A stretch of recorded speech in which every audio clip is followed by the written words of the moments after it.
Assalamualaikum student, myself is Dr. Laila Rubab. Today our topic is facial pain. आज हम पढ़ते हैं facial pen क्या होता है, इसकी काजेज़ पढ़ेंगे, इसकी रिस्क फैक्टर पढ़ेंगे, इसकी पैथोफिजियोलॉजी पढ़ेंगे और इसके सिम्पटम्स। फिर इसके बाद हम इसकी लैब इन्वेस्टिगेशन और इसका ट्रीटमेंट पढ़ेंगे लास्ट में। सबसे पहले हम देखते हैं जो फेशियल पेन है उसकी वजह क्या है, वजूहात क्या है, उसकी काजेज़ देखेंगे। इसमें वो मेन बताते हैं न्यूरोपैथिक पेन होता है, एक वजह ये होगी, दूसरा डेंटल पेन और तीसरा वस्कुलर डिसऑर्डर। यानी कि इसकी काजेज़ में क्या क्या आएगा, neuropathic pain, dental pen, vascular disorder. फिर हम मज़ीद न्यूरोपैथिक पेन में देखते हैं उसमें आगे क्या होता है। उसमें वो बताते हैं ट्राइजेमिनल न्यूरोलजिया हो गया, पोस्ट हेपेटिक न्यूरोलजिया और मल्टीपल स्क्लेरोसिस, सिनसाइटिस और tooth abscesses, temporomandibular joint disorder. तो ट्राइजेमिनल न्यूरोलजिया होते हैं, इसमें क्या होता है, इसमें वो कहते हैं जब जो हमारी ट्राइजेमिनल नर्व होती है, जो हमारे फेस में नर्व होती है ट्राइजेमिनल नर्व, उसमें डिस्ट्रीब्यूशन जो होती है, उसमें पेन जो होता है वो क्या होता है, सडन हो और सीवर और स्टैम्पिंग पेन जब होता है तब ट्राइजेमिनल न्यूरोलजिया हो जाता है। तो ये क्या करते हैं, फेशियल पेन काज करता है। पोस्ट हेपेटिक न्यूरोलजिया जो होते हैं इसमें इन्फेक्शन होते हैं हर्प्स जोस्टर। इस इन्फेक्शन की वजह से क्या होता है, फेशियल नर्व जो होती है इन्वॉल्व होती है, जिसकी वजह से फेशियल पेन होता है। अब मल्टीपल स्क्लेरोसिस जो होता है वो भी क्या करता है, फेशियल पेन काज करता है। कैसे काज करते हैं, क्योंकि जब हमारे फेस में कौन सी नर्व होती है, ट्राइजेमिनल नर्व। जो ट्राइजेमिनल नर्व होती है जब उसमें क्या होगी, डीमाइलिनेशन हो जाएगी, तब हमारे पास क्या होगा, फेशियल पेन होगा। और वो किसकी वजह से होगा, जब नर्व की डीमाइलिनेशन होती है तो वो किसकी वजह से होती है, मल्टीपल स्क्लेरोसिस की वजह से। उसके बाद हम देखते हैं सीनस रिलेटेड पेन। जो साइनस रिलेटेड पेन होते हैं उसमें क्या होता है, सिनसाइटिस होते हैं, जिसमें इन्फ्लेमेशन हो जाती है कि किसकी, सेंसिस की। जब सेंसिस की इन्फ्लेमेशन होगी जो काज करती है पेन ओवर द चिक्स, हमारे चिक्स में पेन पैदा करवाती है, फोरहेड में पेन करवाती है और आइज़ में पेन करवाती है, जिसकी वजह से क्या होता है, इनके फोरहेड, आइज़ और चेक्स क्या है, फेशियल पेन। उसके बाद वो कहते हैं टूथ एब्सेसिस, कैविटी और गम डिजीज़। जो हमारे पास ये जो दांत की सारी बीमारियां हैं ये भी रेडिएट करती है pain to the face, facial pain की वजह बनती है। उसके बाद हम देखते हैं टेम्पेरो मैंडिबुलर जॉइंट डिसऑर्डर।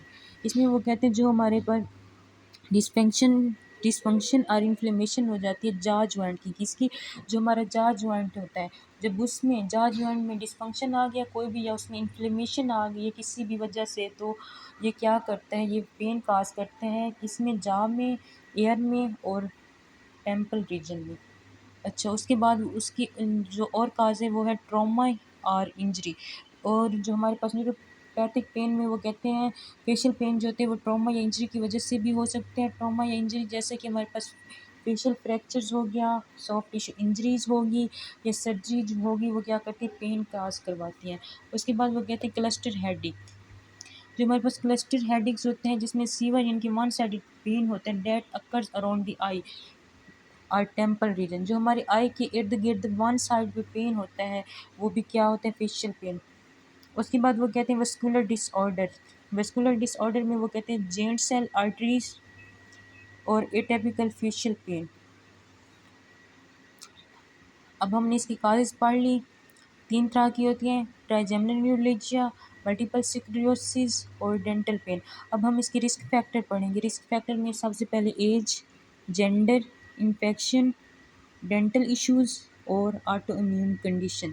एज मतलब जो हमारे पास ओल्डर होंगे, ओल्डर अडल्ट्स, उनमें क्या होगी, फेशियल पेन क्या होते हैं, ज़्यादा होते हैं। जेंडर, जेंडर में यानी कि जो वुमेन होती है, औरतों में जो होते हैं फेशियल पेन ज़्यादा होती है बानिस्बत मर्दों की। उसके बाद इन्फेक्शन, इन्फेक्शन जो होता है इसमें जो इन्फेक्शन होते हैं उसका नेम है हर्प्स जोस्टर इन्फेक्शन, जो क्या करता है, पोस्ट हाइपेटिक न्यूरोलजिया की वजह बनता है। उसके बाद हम इसके देखते हैं डेंटल इशू। डेंटल इशू तब होते हैं जब हमारे क्या हो, पुअर डेंटल हाइजीन हो या कैविटीज़ या कोई भी डेंटल इन्फेक्शन है अनट्रीटेड हो, उसका इलाज ना किया गया हो, जो क्या करते हैं, फेशियल पेन लीड करता है। उसके बाद हम देखते हैं ऑटो इम्यून कंडीशन। जो हमारे पास क्या होती है ऑटो इम्यून कंडीशन, जैसे कि हमारे पास मल्टीपल स्क्लेरोसिस जो होती है ये भी क्या करवाती है, फेशियल पेन पैदा करवाती है। अब हमने इसकी रिस्क फैक्टर पढ़े, age, gender, infection, dental issues और ऑटो इम्यून कंडीशन। अब इसके बाद हम इसकी पैथोफिजियोलॉजी पढ़ेंगे। पैथोफिजियोलॉजी में ट्राइजेमिनल न्यूरोलजिया, फिर पोस्ट हेर्पेटिक न्यूरोलजिया, फिर सिनुसाइटिस, फिर टीएमजी डिसऑर्डर, फिर क्लस्टर हेडेक्स। ट्राइजेमिनल न्यूरोलजिया जो होती है इसमें क्या होता है, कंप्रेशन और इरिटेशन हो जाती है ट्राइजेमिनल नर्व।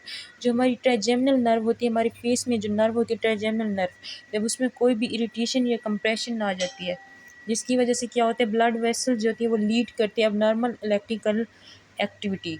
जब हमारे पास अबनॉर्मल इलेक्ट्रिकल एक्टिविटी होगी तो हमारे पास क्या होगा, फेशियल पेन होगा। उसके बाद वो कहते हैं पोस्ट हेर्पेटिक न्यूरोलजिया, वो कहते हैं आफ्टर शिंगल्स, जो हमारे पास फेशियल नर्व जो होती है वो क्या होती है, डैमेज्ड हो जाती है, जो क्या करती है, लीड करती है chronic pain due to altered nerve signalling. उसके बाद जो सिनुसाइटिस जो होती है इसमें इन्फ्लेमेशन हो जाती है सीनस की, जो लाइनिंग करती है और लीड करती है, प्रेशर बिल्डअप करवाती है और ये क्या करवाती है, फेशियल पेन को रेडिएट करती है। टीएमजी का मतलब है टेम्पोरो मैंडिबुलर जॉइंट डिसऑर्डर।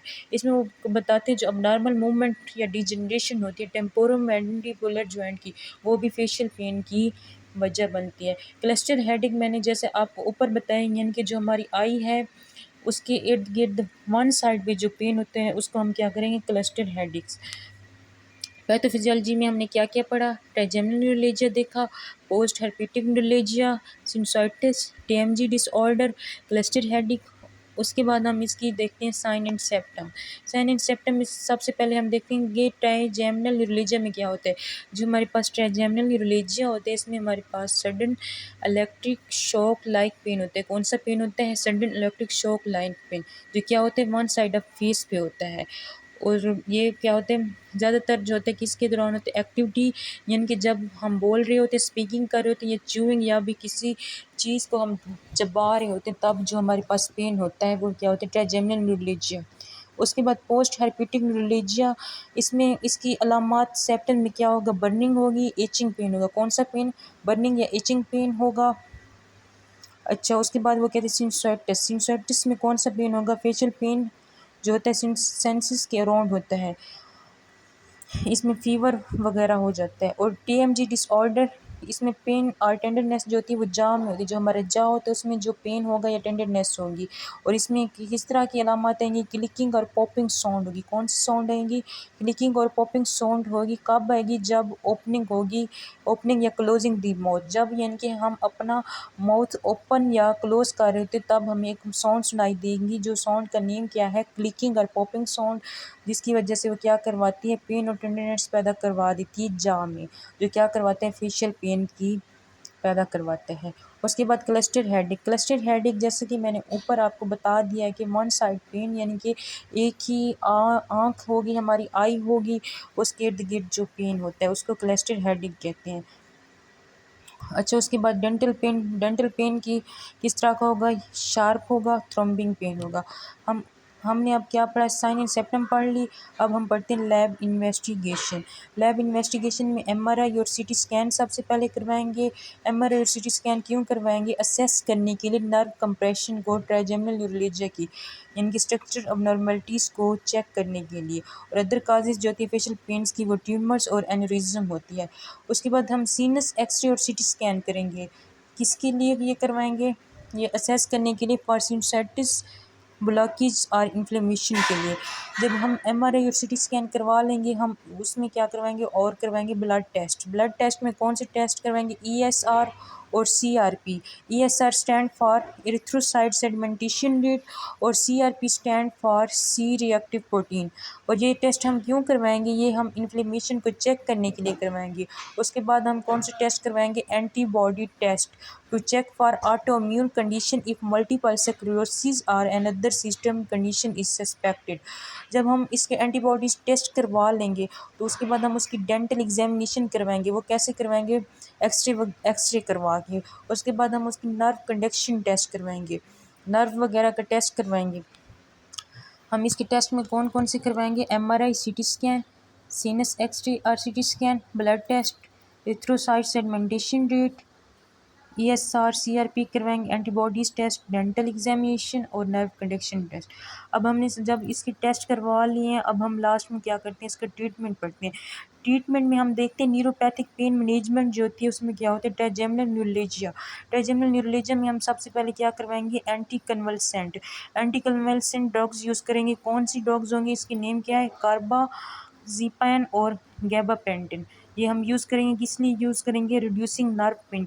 जो भी हमारी नर्व पेन के लिए हो रहा है उसको रिड्यूस करने के लिए हम कौन सी ड्रग्स यूज़ करेंगे गैबापेंटिन और कार्बाजीपैन।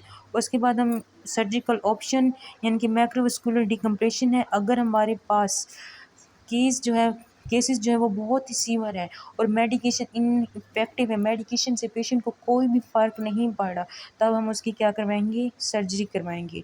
उसके बाद हम उसकी देखते हैं रेडियो फ्रीक्वेंसी अब्लेशन और गैमा नाइफ सर्जरी। फिर उसके बाद हम उसको एंटीवायरल मेडिकेशन देंगे। एंटीवायरल मेडिकेशन में कौन सी मेडिकेशन देंगे एसिक्लोवीर जो क्या है अर्ली ट्रीटमेंट होते हैं शिंगल्स टू प्रिवेंट कॉम्प्लिकेशन। फिर उसके बाद हम उसका टॉपिकल ट्रीटमेंट देंगे। टॉपिकल ट्रीटमेंट में उसको कौन सी ड्रग्स क्या करवाएंगे लिडोकैन पैचेस यूज़ करवाएंगे किस लिए लोकलाइज्ड पेन रिलीफ के लिए। फिर उसकी डिकंजेस्टेंट एंड एंटीहिस्टामाइंस यूज़ करेंगे किसके लिए सेंसिस कंजेशन को रिड्यूस करने के लिए। फिर उसको non steroidal anti inflammatory drugs देंगे पेन और इन्फ्लेमेशन रिलीव करने के लिए हेड रिलेटेड फेशियल पेन के लिए। अब हमने ये इसका क्या पढ़ा ट्रीटमेंट पढ़ा। Thank you.